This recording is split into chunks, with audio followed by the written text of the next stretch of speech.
magsisiyasat, magmumulat, pukaw, kasama si Vince Kasilihan.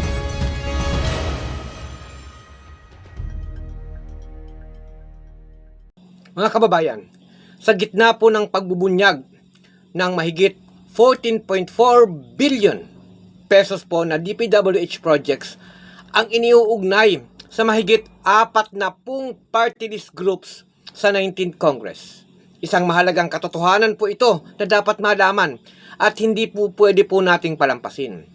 Pero walang kahit isang Makabayan Black Party List ang nakasama sa listahang ito. Wala ang ACT Teachers Party List, Kabataan Party List at Gabriela Women's Party List.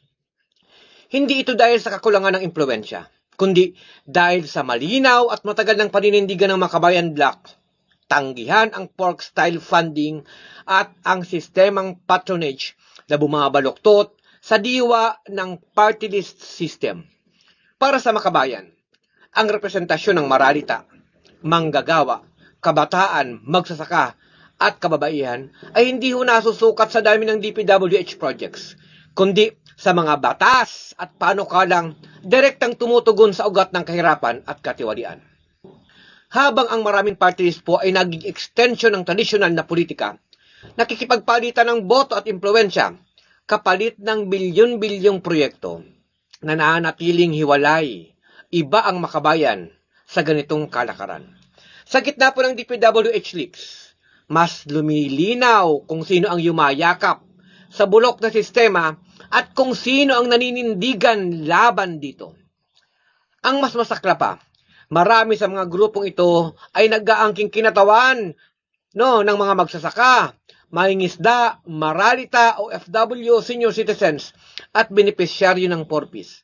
Ngunit sa katotohanan at aktwal, ang kanilang kapangyarihan sa budget ay kahawig ng mga tradisyonal na mga trapo, nakasentro sa infrastrukturang madaling gatasan, hindi po sa pangmatagalang serbisyong panlipunan. Ang tanong dito mga kababayan, ilang porsyento ng 2.1 billion ng ang probinsyano, 1.4 billion ng Ako Bicol, o 1.1 billion ng Porpis Party List ang tunay na napunta sa sektor na kanilang sinasabing kinakatawanan.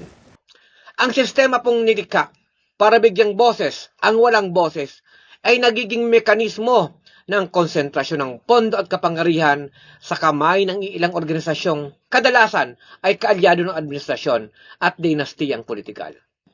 Sa panahon po ng krisis sa budget at tiwala ng mamamayan, ang paninindigan ng Makabayan Black ay paalaala sa atin na may politika pa rin hindi nabibili ng pondo.